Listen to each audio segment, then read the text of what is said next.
মহালয়ায় দেবীর চক্ষুদান। ১২৯ বছরের ঐতিহ্য মেনে আজও বহরমপুরের সেনবাড়ির দুর্গাপুজোয় মহালয়ায় দেবীর চক্ষুদান করা হয়। অবিভক্ত বাংলার সার্জন বাবু রাধাকৃষ্ণ সেন ১৮৯৬ খ্রিস্টাব্দে তার কন্যা বিন্দুবাসিনী দেবীর ইচ্ছাতে বহরমপুরের খাগড়া এলাকায় এই দুর্গাপুজোর প্রচলন করেছিলেন। তখন থেকে আজ পর্যন্ত দেবী দুর্গাপুজোর প্রচলন রয়েছে এই বাড়িতে। আজও প্রাচীন ঐতিহ্য রীতিনীতি মেনে মহালয়ার দিন দেবীর চক্ষুদান করা হয়। সেনবাড়ির সদস্য সুবীর সেন জানান, ১৮৯৬ খ্রিস্টাব্দে রাধা রমন সেন যে শাল কাঠের পাটার উপরে দুর্গাপুজো করেছিলেন, সেই পাটাতে দুর্গাপুজো আজও হয়ে আসছে। আমাদের সেনবাড়ির পুজো এই ২০২৪ সালে ১২৯ বছরে পদার্পণ করলো।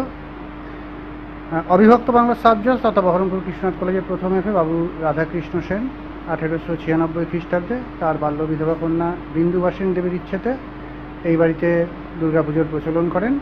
যদিও এই বাড়িতে আগে জগদ্ধাত্রী পুজো হতো, তো রাধাকৃষ্ণ সেন তার বাল্য বিধবা কন্যার ইচ্ছেতে সেই জগদ্ধাত্রী পুজোকে দুর্গাপুজোয় রূপান্তরিত করেন। সোজা রথের দিন কাঠামো পুজো দিয়ে শারদীয় দুর্গাপূজার শুভ সূচনা হয়। বাড়িতে ঠাকুর তৈরির কাজ চলতে থাকে। এরপর ভাদ্র মাসে ঠাকুর তৈরির কাজ সম্পূর্ণ বন্ধ থাকে। আশ্বিন মাসে আজকে মহালয়া, পিতৃপক্ষের অবসান, দেবীপক্ষের শুরু। আজকে মহামায়ার নেত্রদান হচ্ছে।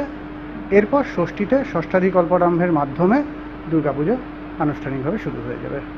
ওই পরিবারের আরো এক সদস্য লেখা সেন জানান, প্রাচীন কালের ঐতিহ্য মেনে দেবীকে কোনো রকম অন্ন ভোগ নিবেদন করা হয় না।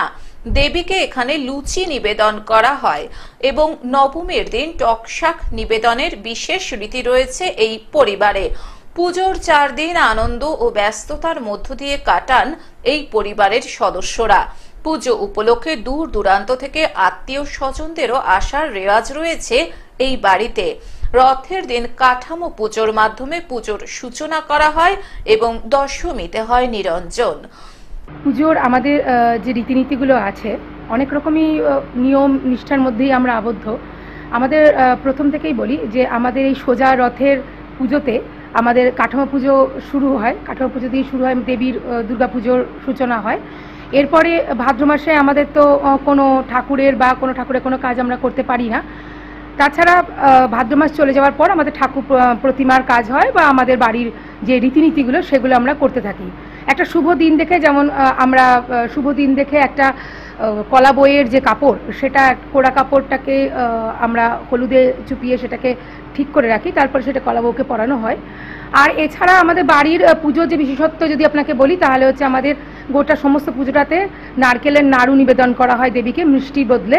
আমাদের নারকেলের নাড়ুটা বাড়িতেই তৈরি করা হয় এবং সেটা গোটা পুজোতেই দেওয়া হয়। এবং দেবীকে যখন আমরা বিসর্জন দিই বা তখন আমরা কিন্তু দেবীকে ওই মুখ মিষ্টি বলতে নারকেলের নাড়ু দিয়ে মুখ মিষ্টি করানো হয়। আমাদের বাড়িতে অন্নভোগ দেওয়া হয় না দেবীকে, তার পরিবর্তে লুচি দেওয়া হয়, ভয়সা ঘিয়ের তৈরি লুচি, এবং লবণের পরিবর্তে সেখানে সন্ধক লবণটা দেওয়া হয়। মুর্শিদাবাদ থেকে রক্তিম সিদ্ধান্তের রিপোর্ট, গ্লোব নিউজ। এখন থেকে গ্লোব টিভি দেখুন আপনার স্মার্টফোনেও। গুগল প্লে স্টোর অথবা অ্যাপল স্টোর থেকে ডাউনলোড করুন গ্লোব টিভি লাইভ অ্যাপ। এছাড়াও জিও টিভি অ্যাপ থেকেও দেখুন গ্লোব টিভি লাইভ।